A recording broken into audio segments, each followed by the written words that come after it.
better never ends. In health, in performance, no matter your starting point, you can always strive for better.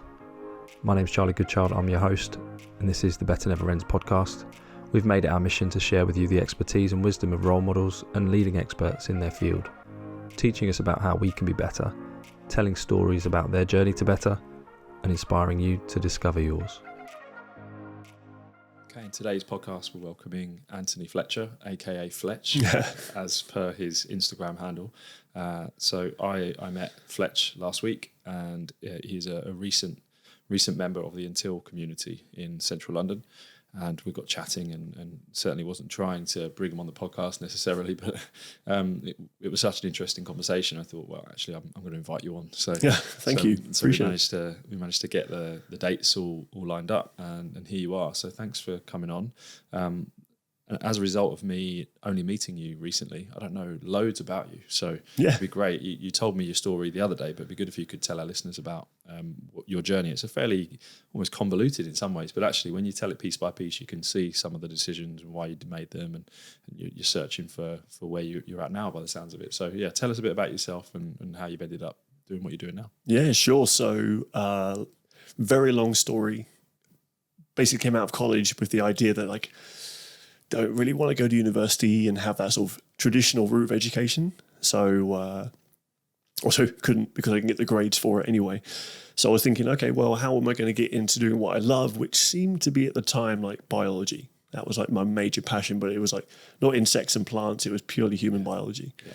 And then one of my friends was walking out literally from college. It was like last day, we'd just done the presentation, and she was like, oh, I'm doing this course in personal training. You should look into it. I was like, this is perfect. The barrier to entry is money, and that was it. There was no grades needed. It was a bring it all, but just bring your credit card at the same time. And just fell in absolute love with it from there on. Yeah. Reverse back slightly, the reason why I wanted to go into the fitness industry in general was I actually had cancer when I was quite young. At 14, I had a carcinoma in my tongue. Mm-hmm. And my first introduction to personal training was the guy who in the local gym was giving me some shoulder exercise after my surgery to rehab my shoulder. So it was almost like a wellness introduction and physical therapy introduction to it. So fast forward another 8 years, I was then basically doing that full time as a job. And my entry to it was always based on function. So when I passed my personal training course in 2005, it was like, cool, I want to get into human movement, corrective movement. And then that kind of led me into finding a particular course that was intrinsic biomechanics. And from there, loved that so much, kind of got into the actual lecturing piece. So I started teaching those courses, became a director of that company and specialized in the foot and ankle originally. Designed a foot course for personal trainers, physios, even podiatrists to come on to kind of join the dots between the pelvis and the foot.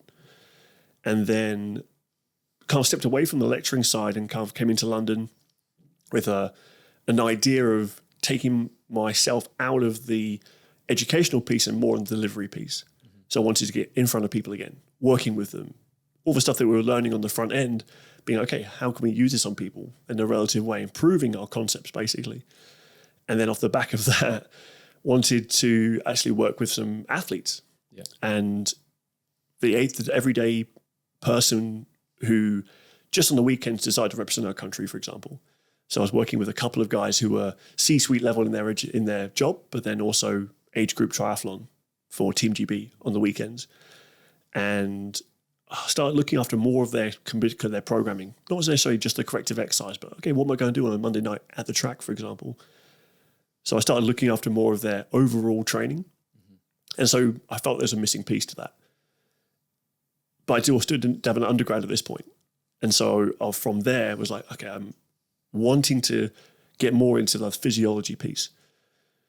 Every podcast, every YouTube channel you can possibly imagine on physiology, I was on it, reading the papers, but just nothing to show for it. And so a couple of years ago, I undertook a master's in exercise physiology at St. Mary's to kind of add a little bit more of a 360 approach to what we do. And then that's kind of now where our specialties lie, in being able to go and assess someone from not only a mechanical perspective, but also from a chemical perspective as well. So it's been a 20-year journey to get to this point, but I'm now an exercise physiologist. And do you think the label is important to you, or do you think it's important to the clients?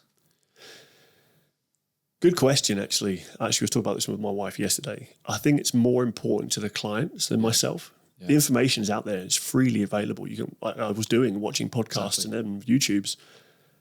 But when I was getting interviewed in the press or I was talking to a client, literally the words were, but you're just a personal trainer. Yeah, just. Yeah, that word just. Like, what's just in there? Yeah. So the social construct that's been formed around it is that personal training is down here and something else is up here. Yeah. So kind of wanting to step aside from that slightly, rebrand myself, and kind of just show that I've got a little bit more to me if that's what the people need. Having something else to fall back on to, kind of cool, this is what I did. And also there's a slight bonding between people who have gone through a tough thing. And that master's, as much as the information was what I've been learning and what I've learned, it was just the toughness of getting through the projects and the dissertation and the citing and the reading and the long nights in the library. So if someone's gone through that themselves, they kind of have a slightly built better rapport with you. Yeah. And I think in my world, so physiotherapy as a profession is fairly well respected in general in healthcare, and then sports therapy is considered almost the underling to that sometimes. And it's really unfair because some sports therapists are fantastic clinicians and better than probably better MSK clinicians than many physios are, but they don't have the level of accreditation or registration that's attached to them, and therefore are sometimes seen as that kind of lesser clinician. Mm-hmm. And even by insurance companies and certain employers, they won't take on sports therapists, but they will take on physiotherapists. And it's tough. It's a really tough thing. Yep. When ultimately when you really think of the person and the skills that they have, there's either no difference or potentially even a benefit to taking on sports therapists sometimes. So yeah, it's a tricky one, isn't it? And they've got a degree, you know. That's mad. But it's interesting that you said that it wasn't for you, because actually what you were saying is you knew your stuff already. You'd gone through that journey of learning about it because you had a passion for it and a real interest in what you were doing. Yeah, and I think the reason why school didn't work out for me really is I'm also dyslexic as well. And so my style of learning is very much practical and obsession based. So I take the word passion and sort of swap it a little bit for obsession, because it did become like, I can't not go out and read something or listen to something more. It's something in me that wants to know every single part of the puzzle piece. And that's not always good. So I can't be as much of an all-rounder. As you start to become more specialised, you have to also let things go and siphon off and refer, as always. But that's kind of what drove me in the early stages, was like, I didn't do well at school, but I seem to be doing really well at this. And that drove me to do more and then more. And it became that obsession piece of like, okay, well, I'm going to prove to myself I'm good at something. It just shows that school is just really only for those people who can learn in the traditional school sense, right? It's I don't know if that will ever change necessarily. I hope it's improving, but there's people like yourself who just had to do it late. You just had to figure that stuff out later, and that you'd learned in a different way to the way that school teaches you. Yeah, exactly. And then that's where the MSc came into me, was, okay, I'm just going to prove to myself that I can go out there and do it. Because you build up demons and like self-fulfilling prophecies a lot of the time about yourself. So without going off on a big tangent, not much has changed behind the scenes of university. They do try to facilitate other learning styles, but they're not. They're definitely not. They're not there yet. Not there. Well, you mentioned earlier that one of the things that you were doing is you were looking at exercise physiology, and I know that's where a lot of your specialism now lies, and you've become specialist in that. What are the things that you now do on a day-to-day basis with your clients? What are the main things that you do? So most of my work is taken up in actual physiological testing. So we'll do lactate testing, whether that's lactate threshold assessment or whether that's lactate responses to particular exercise modalities or particular sessions. We'll kind of look at those. We'll also look at like performance testing. So timing gates, for example. Okay, let's do maximum sprint speeds or critical power, or kind of measuring people based on their abilities. And then the other side of that is also working online with people. So we'll use that information for their training. So we can set, okay, these are going to be your zones to work on, or these are going to be the things that you're trying to tackle today based on this test. So we do a lot of online programming for runners. So most of our business is running based. And also just people who want to run, not necessarily people who call themselves runners. That's a whole another psychological piece to unpick. But we work with people who want to run, and They could be triathletes, football players, whatever, but we'll be able to test, deduce, and then prescribe off the back of data. There's lots to unpick here. So let's start with lactate. So firstly, what is lactate? And then secondly, why is it important in terms of making a judgment on someone's performance? So lactate has gone through quite a bit of a renaissance recently, probably down to the work of Nico San Milan, who's a big influence in my thinking and my work. And he's sort of the right-hand man to a guy called George Brooks, who's like Lactate Man, written literally the book on lactate. So anyone who wants to do any further reading should definitely check out those two guys. Lactate is the essential byproduct of using glucose as a fuel source within the cell, mostly the muscle cells. They used during exercise are the biggest predominant use or energy user. So at certain intensities, you're going to use glucose or carbohydrates at different rates. So at very low intensities, you're probably going to lose a very small amount of it. And then as you then increase the intensity, you use more of a proportion of carbohydrates compared to fats. Don't like to use the word fats, but it's factual. People kind of use the connotation of like, fat burning, therefore I'm going to get leaner. It's not the case. But yeah, that's basically what lactate is. It's the essential byproduct. It has to happen off the back of using carbohydrate. And that's when you get more of it, you get a burn? Not so much. So I was hesitating there. Yeah. Not so much. Talk us through it. So as you go into more of a glucose carbohydrate predominant burning, so you're burning glucose and carbohydrate. What does that? You're producing more lactate. What does that feel like as a runner? Let's say. So there's a correlation causation conversation that's happened over the past 40 years of this. And the original studies that looked into this were on amphibians. That's where lactic acid basically became the doer. So they looked at contracting a frog's leg at relative intensities and looked at the lactate production. And the harder the frog's leg work, the higher the lactate or lactic acid production was. Therefore, they deduced that the higher the intensities, that burning sensation you created, fatigue, probably like a looser term, it was due to the production of lactic acid. And what they actually found was subsequent years, decades later, that actually by injecting lactic acid or lactate straight into the muscle as a pure form did not create that burning sensation. Okay. There's a book called Endure by Alex Hutchinson. Oh, I want to read that. Honestly, you should. Okay. Really good. It's basically written by a journalist, but very scientifically speaking, so it's a great book to read or listen to if you're like me. So they injected lactic acid straight into the muscle and there was no burning sensation. Yeah. But what they did was isolate the other byproducts. So carbon dioxide or calcium and potassium and all the like hydrogen, those guys, that concoction of all those things together definitely did create that burning sensation. So the burn is a byproduct of the large amount of work that you're doing, potentially the acidosis that you're creating thanks to the increased production of carbon dioxide, the increased amount of hydrogen ions that you're producing, thanks to the fact that you're using carbohydrates as a fuel source. Okay. So it's almost like lactate's like the best friend at a party that everyone blames for it going wrong, but they weren't actually involved. Yeah. They're purely there by chance. Just happen to be there. They just happen to be there. However, it does correlate with certain stages of exercise and fatigue, right? So correct. How do you then use it as a measurement tool then?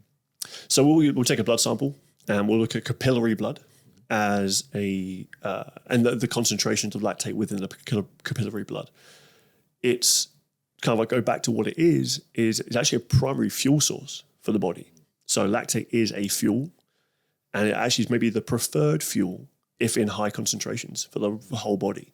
So it may actually budge glucose out the way and then actually be used because it's a monocarbon. So it's got a single carbon, which then really quickly gets spun up, reversed back to pyruvate, which is the precursor to lactate, and then can get pulled into the Krebs cycle, which maybe people know of or heard of before. And then that's basically spun around the same thing that a fat would be and creates like the electron transport chain and then ATP off the back of that. I'm getting flashbacks from my sports science lecture. Right. way back when. But I remember finding this stuff interesting and perhaps a bit confusing at the time. But so essentially the byproduct of burning the glucose becomes the fuel source in some ways. So it then sort of kicks back in. So you can see how important it is for the human body to have this extra source of fuel. Is that ultimately what you're saying? Yeah, 100%. So we produce a large amount of it, and not many substrates in the body are can fluctuate in such large concentrations. So glucose, for example, if your glucose goes up by 3 times, you really feel it, and your diabetes, and potentially like your clinical. Yeah. Whereas if your lactate goes up by 3 times, you're just exercising hard, or you're just having. Obviously, if you sat there at rest, that's a bit of a red flag. But if you're just exercising and increasing that lactate up, sometimes up to 15, 20 times, as like part of a high intensity sprint session, the body handles that pretty fine, and it just takes about an hour or 2, and it's back down to the normal levels again. So, and I guess because it goes up so high, it makes it actually quite easy to use it as a sensitivity for like how hard you're working, because it has this massive scale of not being produced or minimally produced to maximally produced. So it makes it quite easy to sense the change. Is that why it's useful? That's what it's very useful for us to understand, especially things like marathon pace, for example, because marathon pace is very closely linked with the idea of lactate threshold. So the lactate threshold, as we define it, is the very first rise in lactate, blood capillary lactate, taken from the ear.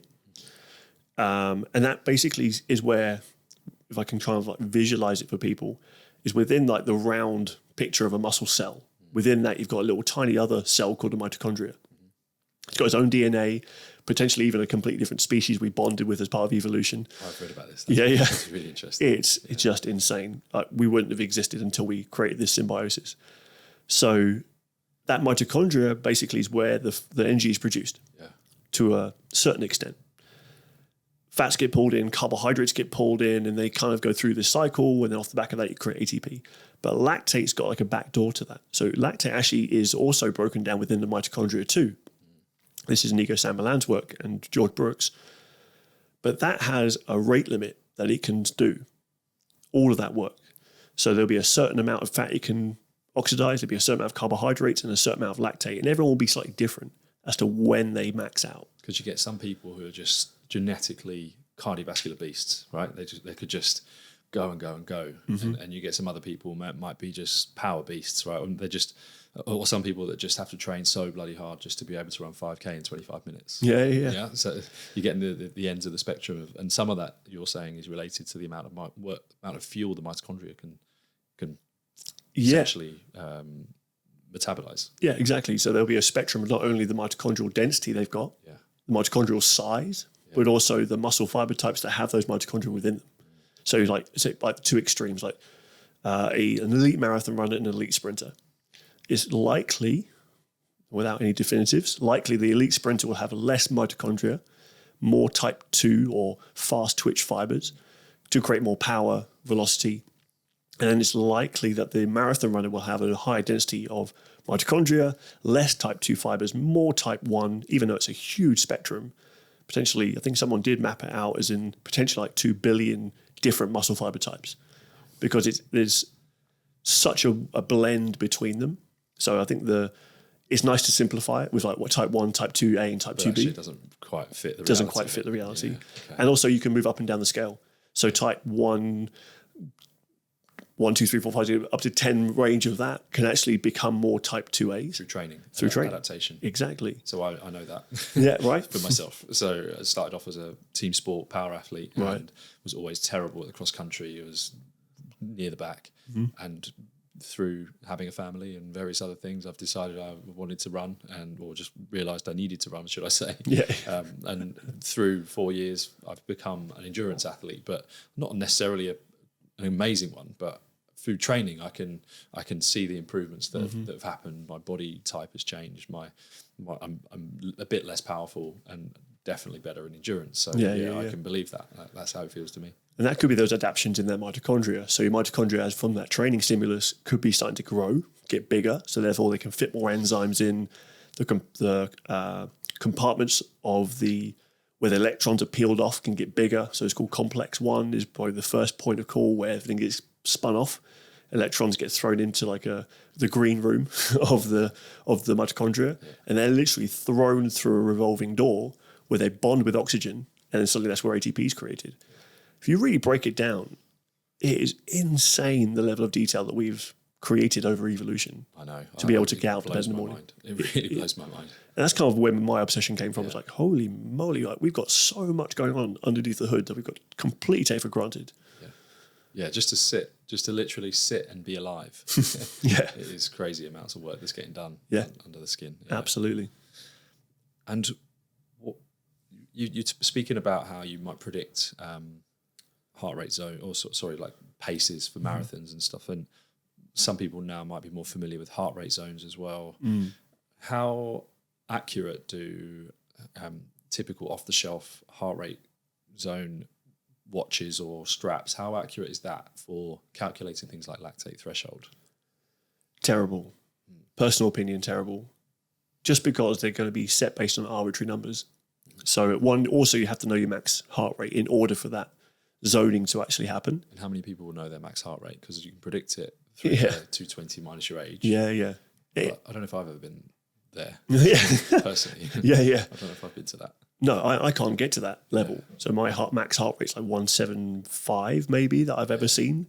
And haven't gone past that level of intensity for a while. So I mean, my max should be like 180 of them, nearly 40. So like, it's one of those situations you're like thinking like, oh man, this is completely off. So then for your zone 2 is like 10 beats more than it should be. Yeah. Like, oh, I already feel like I'm working out here. Yeah. So they're not that great because one, you have to know your max heart rate. Not many people are willing to go to that point as part of a test, or they don't know how to test for it. And then off the back of that, actually some people, their lactate threshold is very, very high in comparison to their max. So you get like a elite marathon runner, they're probably operating at around 80 to 90% of their VO2 max at lactate threshold. What should it be? Or what is typically? What is it typically? Typically for most populations, it's between 40 and 50% of their amount of VO2 max. Okay. So there's quite a wide range from untrained to trained. So you can definitely work, and obviously then, like similar to, I know we want to talk about VO2 max, but the same concept is the higher the better. Like the higher your lactate threshold, the better. But ultimately, you need to know where it is in order to work on it. Because if you do step over that lactate threshold, you are potentially shutting down a lot of the lipolysis or the lipid metabolism, and therefore you're not necessarily working that mitochondria as hard as they can be with the very slow fuels that are available. So that's kind of where zone 2 training does kind of come in. Okay. Yeah. So tell us about zone 2. It's definitely become popularized in recent years. Even to the amateur runner, that you hear people talking about it, the 80-20 rule. You know, what is zone 2 training? Why is it important to know about it? And then secondly, what's your thoughts on that 80-20 rule? Yeah, so zone 2, as defined by Inigo San Millan, who's probably, again, the researcher we've been talking about, is the point in which the mitochondria kind of tap out from being able to burn as much fuel as they can. So we'll see that first rise in blood lactate. Or if we're taking gas, we can see what's called the fat max. They're burning the largest amount of fat possible, and they're very closely linked. So when your body starts to be able to not burn as much fat anymore, you'll then start to see blood lactate start to rise past that point. So they kind of negatively correlate. And what's that point called? That's the lactate? That's lactate threshold. So some people call it the lactate LT1. Some people call it the first rise. There's so many different terminologies. I think lactate threshold is more interchangeable, where people are like, it's the 1 hour FTP kind of intensity, or 45 minute to 1 hour pace running, 10K pace. Yeah. That's what we call the lactate turning point. So it doesn't really matter what you call them, but as long as you know where they are. The higher intensity is the latter, and the lower intensity is what we're talking about now. So zone 2 is that very first rise in blood lactate. The first rise is defined really by a jump of 0.4 millimoles or greater. So you can kind of see, okay, you're sat here right now, probably between 0.8 and 1.3 millimoles. So you're still producing lactate. In fact, the red blood cell is quite a high producer of lactate because it has no mitochondria within it. But also you're still burning carbohydrates, so you have to. Your brain's a major user of glucose, so it's going to produce a lot of stuff there. Plus the muscles are still going to be doing their job too. But then as you start to exercise, that shouldn't really change. So if you're sat here now, 0.8, you get on the treadmill at, say, for example, 8 kilometers an hour, it's still 0.8. Cool, we can measure that. 9 kilometers an hour, still 0.89. okay, you've just jumped up by 1 by going to 10, but now at 11 kph, you're now at like 1.8. Okay, now we've seen a significant rise. That's where we would set the boundary of between zone 1 and zone 3. So me personally, and what we kind of advertise, is that zone 2 is more of a gate between zone 1 and 3. So once you kind of pass through that gate, you're kind of starting to sense, or the body's starting to change what it does with fuel. So if you're an amateur runner and you're thinking about heart rate zones a little bit, you're starting to think, well, where should I be running? Where should I be training? And you hear all these people saying, I should be training in zone 2. Is it like a real rigid zone 2 then, or is it more just like once you're into early zone 3, then that's still not so bad? You just wouldn't want to be kicking on too much beyond that. Is that? It's the latter, yeah, for sure. So people are like, oh, I can't go above this heart rate. But everybody's different. Like you walk into a session and your own intrinsic variability has to be accounted for.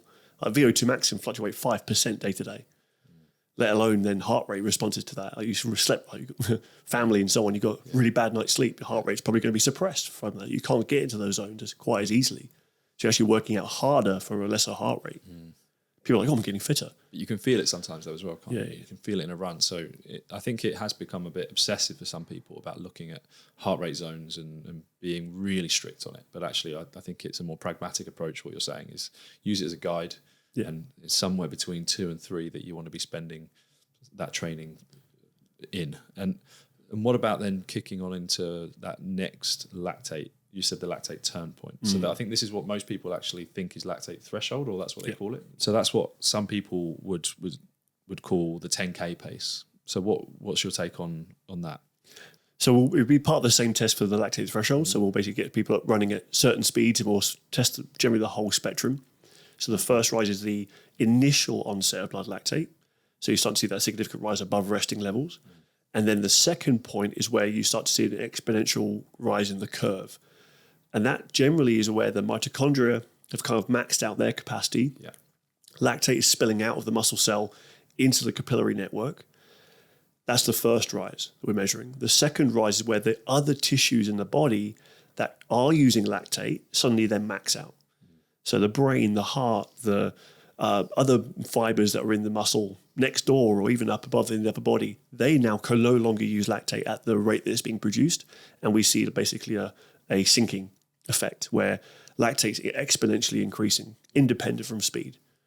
Okay. And that's the second rise that we're looking for. And that's very closely linked to like 10K performance, 5K performance, but also things like muscle fiber type potentially, like how much your other tissues can use lactate as a fuel. And that's where that 80-20 does start to fall down a little bit, because we know a lot of athletes use sort of race paces around 10K, 5K pace in order to condition their body or neuromuscularly condition their body for race day. So 80-20 was sort of put together by a book, but also from research. Stephen Seiler was one of the definite proponents of that. And if you look at an elite athlete's training from a session perspective, how many sessions were supposed to be easy or what we call moderate, and how many sessions were supposed to be severe or hard, it does seem to be a blend of 80-20. But what they don't consider is the time spent within those sessions at certain speeds. And then you see a much more sort of 70, 20, 10 kind of blend. So athletes spending quite a bit of time in and around threshold sessions, which is kind of like the second rise, because they're looking at potentially accumulating time under these steady states, tempo runs, for example, above that lactate threshold. So they'll spend a lot of time there doing their training. So I think that 80-20 is, again, lovely and simple, but actually when in reality is not necessarily what the elite athletes actually do. Okay, and let's then break it down for the everyday runner. So maybe it's more like a 70% of their time spent easy-ish. Is that what you're saying? Kind of around that lactate, just sub that lactate threshold, around that lactate threshold. Is that it? Could be. I think this is where we start to bring the sort of sport science component into it. It's like it depends on what part of their training they're in, training age, what part of their program they're in. If you've got an event coming up, whether they've just done an event, are they in between events? This kind of conversation then starts to look into where the programming becomes really important. So if someone's really far away from a potential event, marathon, for example, they're going to be looking at potentially a more polarized approach. So 70, 20, 10, or maybe even 70, 10, 20, or 80, 20, whatever works best for that person, depending on what they've done recently. Yeah. If they haven't done a huge amount of high intensity work, then we're probably working on easy and threshold stuff to kind of build their muscular system up, the tissues up, to be able to tolerate hard work. Yeah.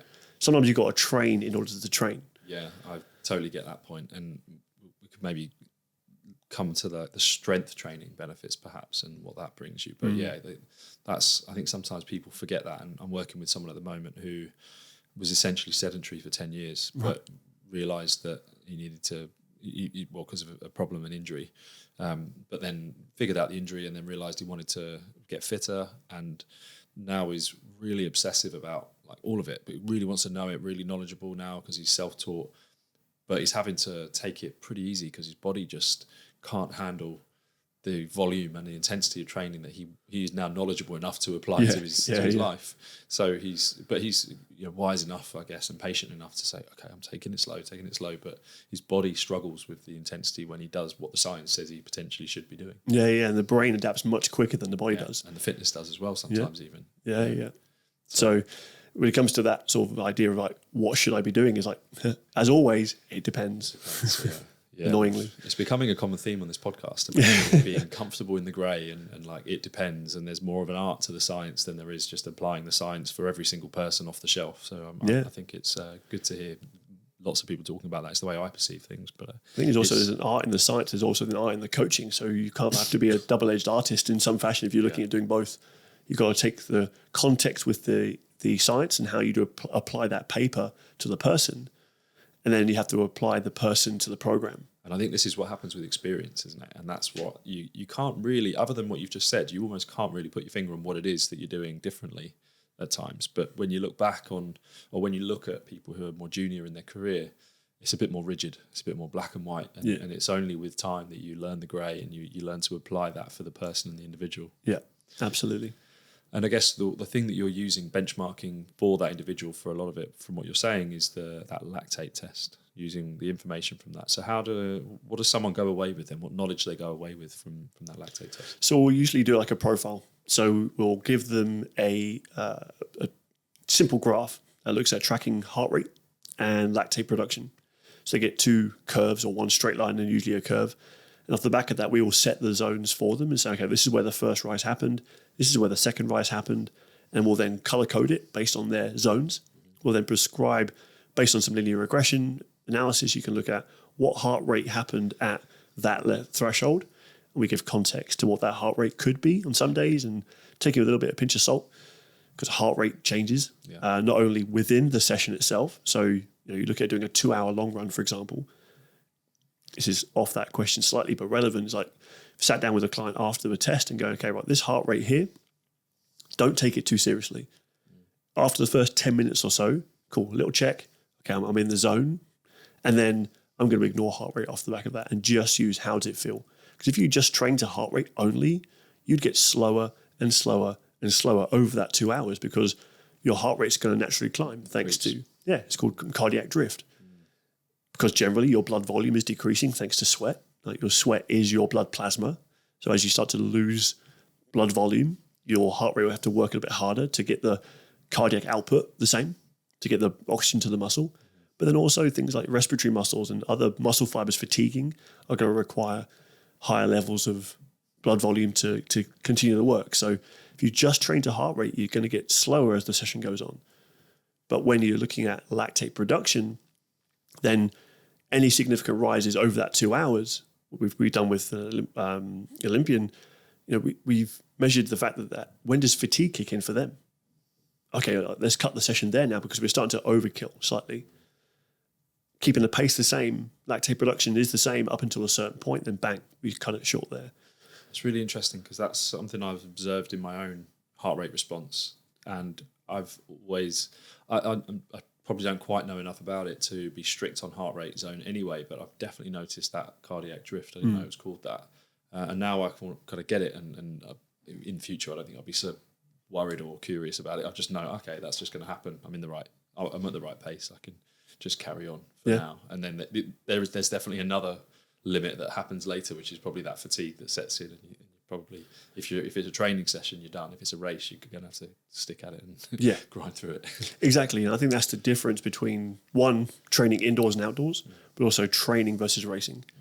So training indoors, you've got many more controllables controlled, especially on cycling, for example. So not only do we do with runners, but triathletes and also just cyclists, they can do a load more training in zone 2 than a runner can. Like you're looking at the elite athletes doing up to like 50 hours a week on the bike. Like no runners can do 50 hours a week on there because they just break down. Yeah. Even the elite marathon, like Kipchoge, for example, was like 20 hours, I think he tapped out at. And so there's 30 extra hours of training you're getting in there because of the decrease in gravity. So when someone's looking at applying that 80-20 model to running, your volumes have to come down quite a lot because you're now doing probably a little bit more intense work than you may be thinking. That 80 cut-off point, that lactate threshold, for some people, if they're quite well trained, is a little bit higher than they think. For lesser trained people, it's actually a bit lower than they think. So that's where the benefits of getting tested are, okay, now you need to be down here and you need to be up here. So you might basically make it more bespoke for people. If you're indoors on a treadmill, you can just have that very predictable pace all the way through. Yeah. Whereas outdoors, you're going to be changing pace all the time, up a hill, down a hill, and therefore you're not really staying in the zone. Like your energy production and utilization is coming from different sources all the time. So if you do want to work on your physiology, the boring stuff really, really counts. So we'll get some people for just being on a treadmill, 1% incline, and just there for 30 minutes to do that kind of zone 2 stuff a couple of times a week. And then the more intense / sort of fun stuff, going out for a long run, don't worry about it. Just have fun. That's the biggest thing, especially if you're not being paid to race or train. Just have fun. Yeah, I think that's a really important message there. Actually, I think many people get lost in that in the science actually, and probably forget that they're supposed to be enjoying what they do. Yeah. Okay. One thing I did want to ask, because we've had Richard Tucker on this podcast before, and he spoke really well about the VO2 Max importance and some of the zones we spoke about then too. But I'd really like to know, because up until a week ago, I think I was probably a real advocate for VO2 Max testing, and not to say I've changed my mind on it, but it'd be good to get your thoughts on the difference between VO2 Max testing and lactate testing, and why you've leaned towards lactate testing. Yeah, one of the leans is commercial, definitely, because the VO2 Max kit itself, the online gas analyzers are much more expensive than a lactate analyzer, like plain and simple. Yeah. So not only can we test more people, but they get almost the same information out of it, to be honest. Yeah. So a traditional VO2 Max test, just looking at the VO2 Max, is interesting. But really, if you're looking at global data, then it's a massive, significant effect with regards to like longevity, all-cause mortality, and so on. But generally speaking, you can kind of guesstimate those things from getting someone run 12 minutes as fast as you can go. The Cooper test was built off the idea that not everyone wanted to go into a lab and do a VO2 Max test. So if you can cover 3 kilometers in 12 minutes, you've got a really high VO2 Max, effectively. And if you can improve that, great, go away and improve it. I think it becomes much more significantly useful if you're looking at clinical settings, people with respiratory problems or coming off the back of like these new long COVID, for example. What's their capacity? And then that could be a linking as like, what we can do about it. Can we show improvements? Because it's a tough test to do. And not only is it limited by your physiology, but it's also limited by your mentality. Yeah. Going into a test like that, you've got to be willing to give it all. And we have seen some people go, and we can see one of the criteria of the VO2 Max is the plateau in oxygen consumption. So we can see that happening, and we're like, cool, we're going to cut you short because you can mentally carry on, but we're not getting it. You're not going to get any more information out of this. And other times, people cut it off, and they haven't even reached their plateau yet. Yeah. So we have to call that VO2 peak rather than max because it hasn't hit a certain criteria. It's the max. Yeah. So where we're using the lactate production is, one, it's a little bit of an easier test to do. So it's less intense. It's a submaximal test. So for clinical patients, whether it's exercise testing or from like a metabolic perspective, looking at like fuel utilization, we can test them very regularly, like week in, week out. We can do it once a week and just see how we're going on. For example, not that we do that with people, but that could be done. Whereas a VO2 max test every week, that you're going to lose that client real quick. The other things you get from a VO2 max test are what's called the gas exchange threshold, the GET, and also you get your respiratory compensation point. And those are closely linked to lactate threshold and the lactate turning point. So you can deduce those things from your VO2 max test. The only thing is you have to then go away and do a submaximal test to link what oxygen consumption was created at what speed. Because the idea of the VO2 max test is to quickly get through the speeds to try and reach their max without fatiguing them. So actually when you hit, say for example, 3,000 milliliters worth of oxygen consumption, you've already gone through one gear to the next. But that's where the GET happened. So you then have to go away and do another test, which is a lactate threshold test effectively, to go, okay, what speed happened at 3,000 milliliters? So you can't do them two anyway, if you're interested in the thresholds. So that's kind of where we picked or hung our hat on more the single test, much the same information, a little more friendly, and also can be very easily done in the field too. So we can get people running around a track and do that same test too. Yeah. And that's potentially a more practical approach to it, a more pragmatic approach to it. Although you can probably get a lot of data and sometimes even better data, you're just thinking about what's the most accessible and user-friendly perhaps. And actually I've done the VO2 Max test. It's horrendous. It's horrible to push to your absolute max. Yeah, and you've got this big mask on it. And it feels quite uncomfortable. So, if you don't have to work to your absolute max and you get nearly all of the data off the back of it, I can see the appeal of that. Yeah, definitely. And it's one of the components that is involved in like marathon performance, for example. So you've got sort of the holy trinity with now a quartet on the back of it. You've got lactate threshold, VO2 max, running economy, and then fatigability has been kind of added in to that. So you can get a lot of information from VO2 max, and it's very closely linked to like 5K pace and 10K pace marathon. But then lactate threshold is kind of like the second like cousin that comes in and goes, cool, I can back that up. So when it comes to people wanting to come in, it's like most of them want to know how to train more effectively. I believe at the moment we can't get that from VO2 max solely. So I would prefer to use something that they can go away and use that's also remeasurable over and over again. That's potentially a little bit more applicable to the everyday person too.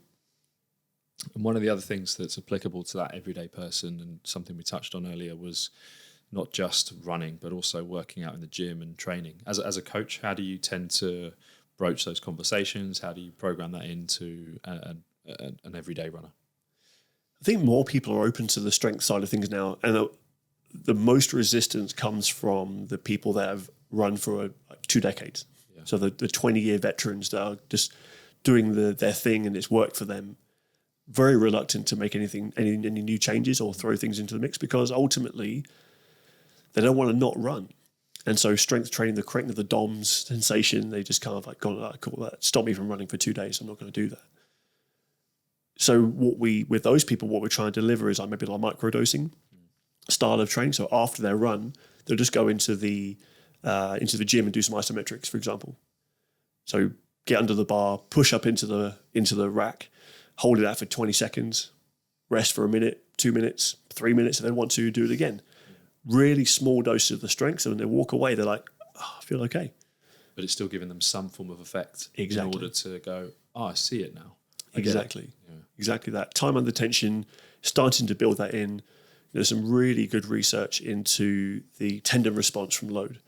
Like the fast contractions of running that happen really start to build the stiffness into the tendon, which is needed for performance. But the strength training or the loading of the tendon under either static or slow moving, the typical eccentric work that everyone seems to get on with, great for loosening the tendon, crudely speaking, but also makes it more pliable, more ability to tolerate the work. So it's kind of protective as well as it is performance-based. Yeah, so that's definitely, as a physio, that's definitely something I'm talking about as well. The kind of resilience of the tendon is improved through that heavy load, and sometimes eccentrics, but not necessarily. Yeah. So, and do you then consider plyometrics within your strength training programs for some people? Yes, some people at certain points in their training. So we'll tend to work on the strength and the loading as more of like a protective resource for the majority of their training. And as we then start to get closer to their race date, we'll start pulling back on the heavy lifting and start working more on speed strength and then full on into plyometrics. But because running is a plyometric sport, you're literally hopping from one leg to the other one. There's not a huge amount we need to do. I think a lot of the emphasis on plyometrics actually for running may be slightly too much volume of plyometrics overall. So it's just breaking people down quite quickly. Yeah. So when we do drills for people as part of their conditioning program, it will be during a taper. So they're still getting the response there, but it's like limited to like 10 minutes max or 6 minutes worth of drills done. You're walking away from it. Yeah. To increase that tendon stiffness without going into tendon fatigue. You've got a real community of runners, some that you work more directly with. Why do you think that's important for so many people at the moment, that having a community is becoming so key? I think community has always been key, but people appreciate it more now that it was taken away. Yeah. You're talking of the COVID situation, right? Yeah. Thou shalt not be named. Yeah. The several of those lockdowns, people were craving community or suddenly realised how much it meant to them. Our run club was based off the idea that people were going away and Googling all this information and getting lost in a rabbit hole of nonsense. So when we then came together, we would talk about the stuff that we're going to go away and Google anyway. What is lactate threshold? Okay, in our recovery period, one, because they know now that if they get me on a science question, they get more recovery time. We'll talk about those things. Yeah. Let's talk about lactate threshold. Let's talk about lactate, how it's produced and so on. Or why is VO2 max important for marathon running? Let's do a VO2 max session. We're doing it. Why don't we talk about what it is and how it works? And off the back of that, they'll go away and talk to their friend about it, or they'll build that connection with someone next to them and go, oh, actually, I'm quite fancy doing a park run now that we've been talking about this whole idea of VO2 max being important for marathon running. I'll go and do a park run and test myself on that. Yeah. They'll meet up together and they'll grab a coffee afterwards. And that community is not something you can force. A lot of brands are trying to create communities or have asked us to create communities for them. It's a long time before you start seeing any traction because you have to build a culture. And the running culture is so mixed. It's fantastic, especially in London. I think we're in a bubble in London, big time. You go outside London, it's nowhere near as diverse. A lot of work needs to be done. And this is a massive topic at the minute, and I'm not necessarily the person to speak about it. But I think there's a huge amount of work that needs to be done, but we have covered a small amount of ground in coming years, especially in London. But communities are at the centre of that. Yeah, I had Manny Avola on the podcast. Yeah. My first. He was actually my student amazing. Really early on in my career, and obviously super early in his career. And we stayed in touch. So he was on one of the first episodes talking about diversity, and I know he does some great stuff with his running community. So that's why I was asking you, because I know of a few now running clubs that have popped up and communities and movements, and it seems like a really good thing. And I also wonder whether people who are runners and gravitate towards that and enjoy it, it's not a team sport naturally, and it's almost like you're turning an individual sport into a team sport, and I think that might be what it is, because we know we're social creatures. So there's probably an element of that, right? It's the demand is there. You've just been in the right place, in the right time, and you recognised it and you fostered it. Yeah, I think so. One of our mantras is that we'll do it with you. We can't do it for you, and that's where I used to hate running. So Me too. It's a full circle. I used to hate it. I was a combat athlete previously. I say athlete very loosely. I used to get in the ring and get punched for almost a living. And my coach was always like, go out for your runs, get your steady runs in. I'm like, but this bit of research is I can do sprint training instead and get the same effect. But he wasn't trying to get me fit. He was just trying to get me to do something that was hard for me. Really. You can get fit in many different ways. But he saw that I was resistant to it and was like, go out and do your run because it's tough for you. Do hard things and you'll become harder, so to speak. Yeah, more resilient. More resilient, exactly. So when you go in and do a track session, it's tough. But if you see other people doing it and you kind of get wrapped up in, actually, they're the same speed as me. I'm going to hang on their shoulder and just do with them. all of a sudden you're like, oh, but I still got to do it, but I can do it with other people. And that's where the community aspect falls in place again, is that people will respect you for trying more than respecting you for succeeding. If you come on and you just naturally, like, let's say, inverted commas, good, like, great. But if you come in and you're not, in your mind, good, but you try and try again and get you in your mind good, people will look back and go, wow, what a change you've made. I think that's one of the nice things with running, is that there is a real correlation with effort and performance. Yeah. And some will do that quicker than others, but for other sports, there can sometimes be a skill ceiling. You reach a skill ceiling quite fast and you might not progress as quickly, and therefore, that's certainly what happened to me in rugby. I reached a point where I thought, I'm not going to get that much better at rugby anymore. I'm getting slower. Yeah. I'm losing a little bit of that max power perhaps. Whereas I leaned on running and was like, oh, actually, that's what hooked me in. I'm getting a bit faster and I'm putting more effort in, and then I'm getting faster again. It was a really obvious correlation between effort and performance and progress, which I really liked. Yeah, and I think it's where without being derogatory, the beginners of every sport will see very fast gains, and then it becomes like a more arduous task of seeing those gains. Like you got, like, say for example, an Olympian who's scraping at shaving 1 second off their marathon PB, whereas some people are making like 11-minute jumps, or more. I've heard of more than that. Yeah, exactly. So, you know, there's a point in which marginal gains, like the more work you put in, actually doesn't get you the same results, and then it becomes a point of like, okay, what work can I do without tipping me over the edge? What is going to give me the minimum effective dose I can get away with and just keep the sessions rolling through? And a lot of the work you do in your community, I can see that you share that online as well, and it's become part of what you've done over the years is sharing good information. How has that been for you to kind of share all those details you learn? You've been very dedicated to learning and understanding topics and then trying to put that online. How has that been for you as a journey to put that out on social media? Yeah, social media is an evil necessity, I think, at the minute. My thoughts and feelings towards it have changed literally in the past couple of days. We'll talk about it in a second, but when it comes to sharing our information about what we do, it's been a long journey to get to this point of being able to comfortably share stuff online without the sort of fear of putting stuff out there. Without doubt, I know that feeling. Right, and no one's going to judge you for it, but you feel like they are. And it's like, is it right? Is it exciting enough? Is it grabbing enough? Is it people going to switch off and be like, oh, I'm unfollowing you because you're boring? I'm a nerd, absolute nerd.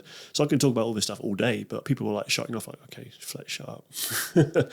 I'm done. Like, between an interval, it's okay to talk about, but people don't want to listen to me for like 45 minutes talking about this stuff, but actually seemingly they do. Yeah.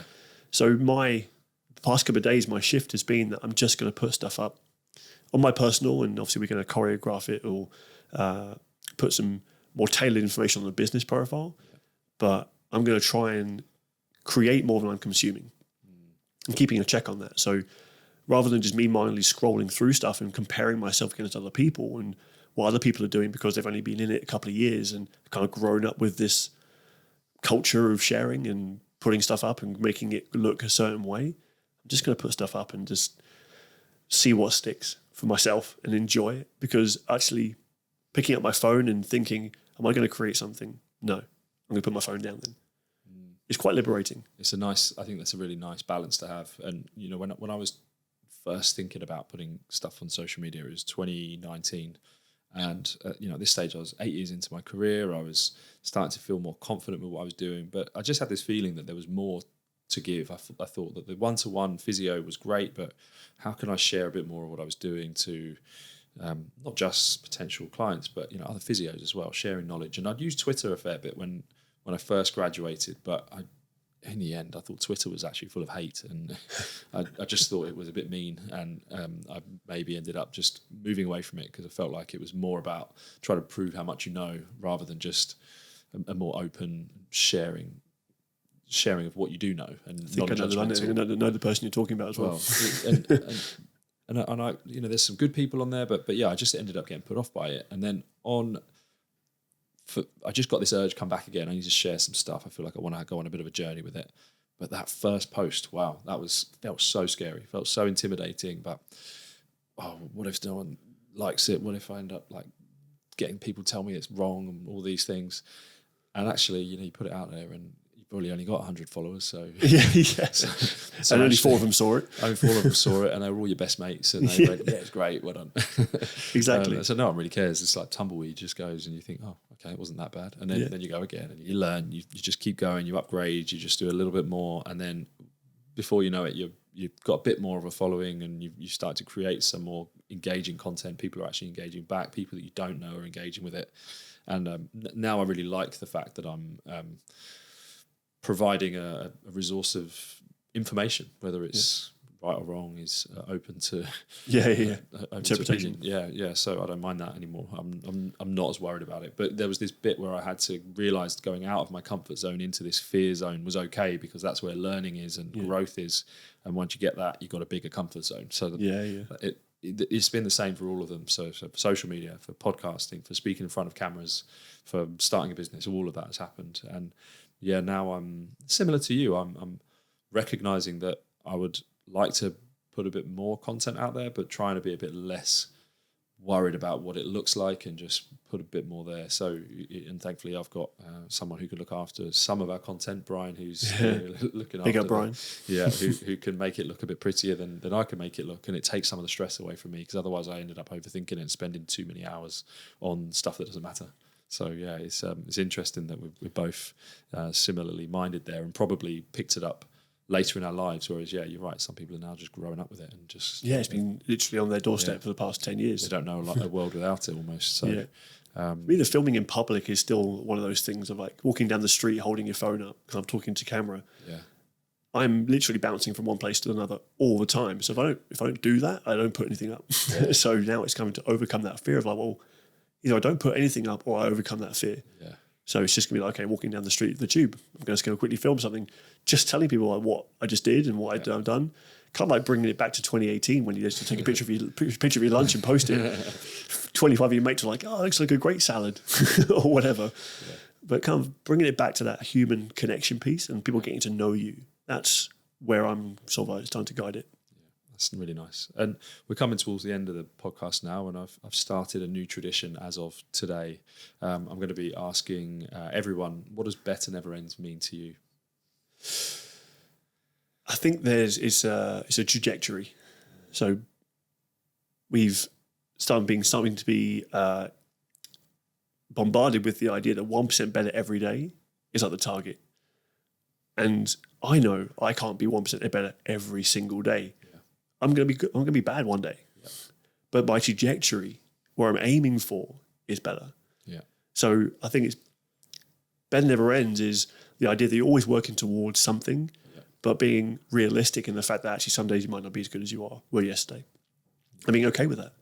And being like, actually, this is just going to be, I'm going to have to adjust my training or adjust my day accordingly. And be like, actually, today, if you're self-employed, having the luxury of going, today's an off day. I'm just going to sit away from my laptop. I love that, because I came to terms with this and realised that. So I did a podcast with Martin Turner, who's a psychologist, and we brought up this subject, spoke about it in depth, because I was challenging the concept of, is it actually right that we can say that and be comfortable with what we're saying here? Because I agree with what you're saying there, is that Better Never Ends doesn't have to mean 1% better every day, because better sometimes is less. Sometimes it is taking it easy and being kind to yourself and accepting that you can have a crap week, and that's okay. And it's just that mindset and that trajectory. So I'm glad that someone else has said that back to me, and and that it's still exactly. What about for yourself? What kind of learning? You've mentioned a couple of books already, which is great, and I'm definitely that Endure book is high up on my list, so I'll get onto that. But what other learning resources might someone who's perhaps interested in learning more about physiology for the general runner, perhaps what might they look at, or what's been interesting for you?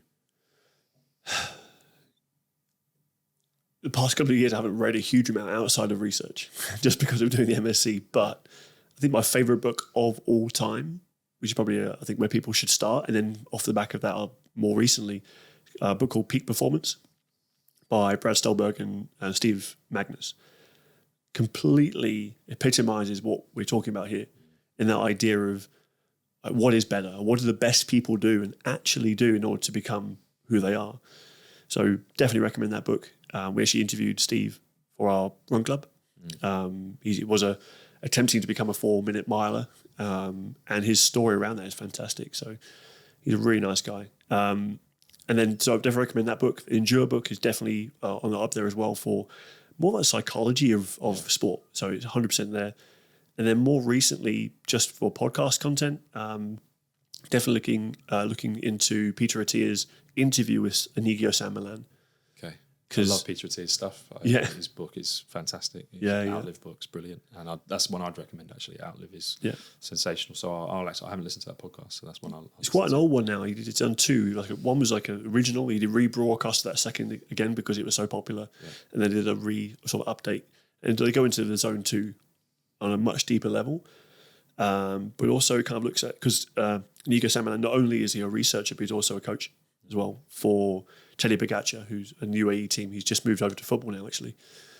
So anyone who's interested in sort of like what the elites do, that's a good one. Is a good one.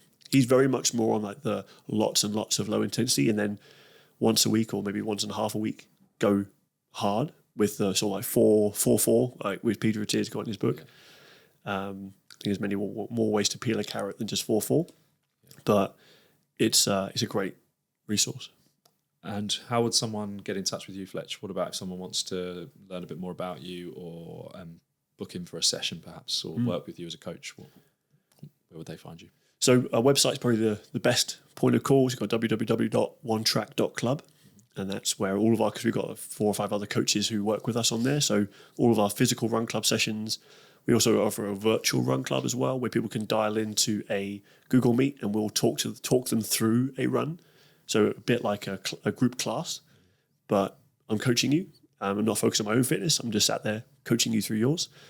And then if they wanted to go on social media, they can too, is aka_Fletch or Onetrack_club. Very nice. Thanks so much for coming in today, Fletch. It's been absolute pleasure. I've definitely learned a lot today. You've pushed some of my boundaries, and it's one of my interests as well. So it's really great. So thanks so much. My absolute pleasure, man. I can do it all day. Thanks. Thanks for listening to today's podcast. This podcast is sponsored by Better, provider of health, wellness and performance services based in central London. You can book in for face-to-face services at either of our 2 clinics, one in Soho and one in the city.